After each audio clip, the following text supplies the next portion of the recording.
Good. Well, let's get into it here and just talk about you and your business.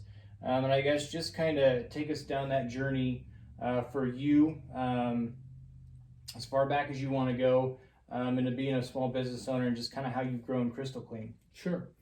Well, I think one important part of my story is that my dad was a factory worker.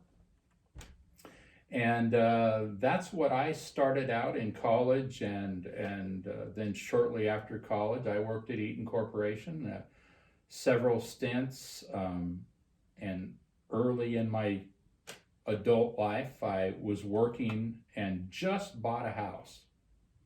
And I was what they called temporary status, but I was only one person away from becoming permanent at Eaton. Which once you became permanent, you were pretty assured that you were going to have a long-term stint there. Sure.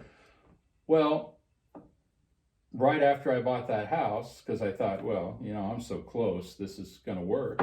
My foreman came up to me and said, "Hey, I have to hand you this." And it was a pink slip. And I thought to myself, I can't hold it against him. I was a very good worker for him. I worked very hard. My scrap counts were very low, tried to save the company as much as I could. But, you can't control your life much when you work for someone else. Right. And that was a very good thing that happened to me because it kind of set me on a different path. I says, I cannot continue doing that.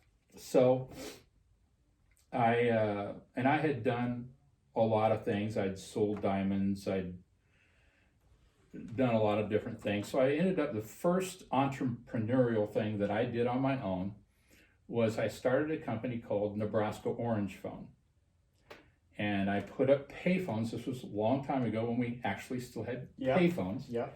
And made it a 25 cent a minute thing, brought that concept to central Nebraska. And the payphones were bright orange. So wherever you could see a bright orange payphone, you knew you could just put a handful of quarters in there and, call Mexico or wherever you wanted to for, 25 cents a minute. And it worked pretty well, but the company that I dealt with to buy all the machines and stuff, I learned not too far into it that they'd really kind of scammed me, and that put a bad taste in my mouth.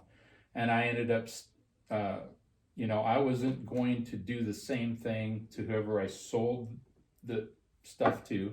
So I sold the equipment at a correct cost. Okay. And he did very well with it.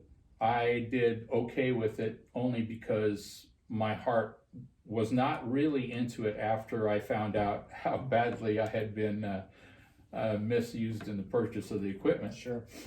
So a couple years later then, I'm looking for something, and my father-in-law had come down from Gering, and I was mentioning to him that I was looking at some ads in the paper and thought I'd go work for a water damage company over in Lexington. And this was many years ago.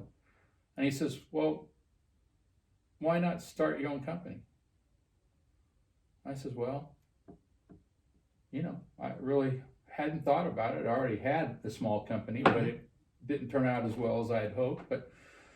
But with his encouragement, and that very day he went out to lunch with his wife, and they ran into the carpet cleaner from Gering that he uses in Gering, whose name was Steve Tomlinson. Okay. Well, Steve Tomlinson had the other side of his business right here in Kearney. Okay. And he was looking to sell it.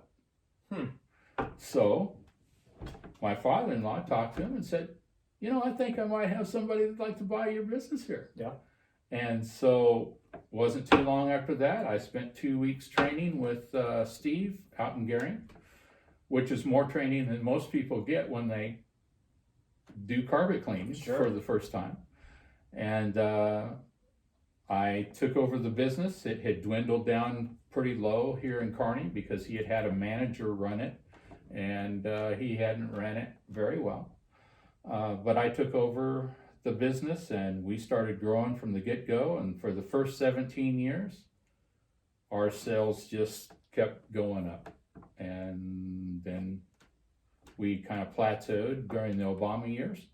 And then Trump came into office, and we started going up again. Yeah. So, that's kind of the short version of the history of how I became a business owner. And you know, I really enjoy what I do because, you know, how many different businesses are there that you can really be in somebody's home where they're comfortable? Sure. And you can talk to them about different things, and you can immediately improve the looks of their home by what you do. Sure. And there is a gratification of being able to take a dirty carpet and turn it into just a sparkling, looks like it's brand new carpet. Yep. And you know, it's right there as soon as you do it. And so you can walk away. Most people I've ever cleaned for, just they I don't know why I didn't have that done before. Yeah. You know, Yep. they just didn't know it was gonna be that much difference. Yeah.